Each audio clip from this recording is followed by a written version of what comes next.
Արագ երազանքի մասին։ Մի երիտասարդ անհամբեր կերպով աջ ու ձախ գնում գալիս է մի եկեղեցու մոտ։ Քահանան մոտենում է ու հարցնում. «Ինչ է պատահել։ Երեկ այստեղ Աստծուն հանդիպեցի։ Ասաց, որ խնդրանքս կկատարի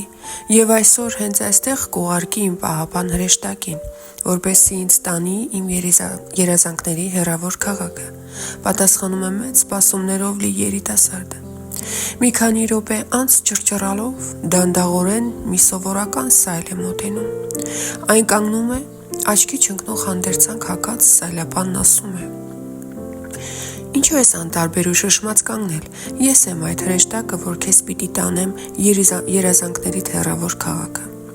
Բայց ես այլ բան էի սպասում։ Իսկ այս սայլով բազում տարիներ են պետք, որ իմ նպատակն իրագործվի։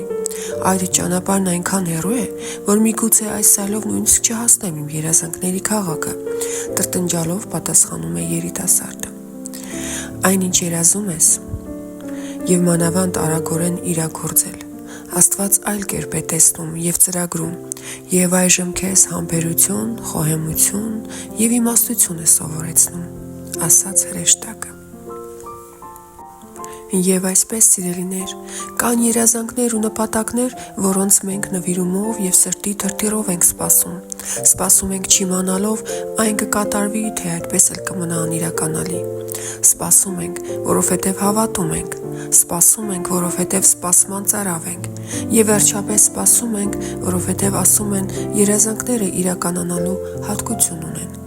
Հետո գալիս է մի պահ, ու մենք հասկանում ենք, այնինչ ժամանակին երազանք էր, հիմա դարձել է նպատակ, սևեռուն միտք, որից մենք չենք ցանկանում բաժանվել։ Այո, մենք չենք ցանկանում բաժանվել, որովհետև հասկանում ենք, որ երազանքի հետևից գնալ է պետք, դրան հասնել է պետք եւ վերջապես վայելել է պետք։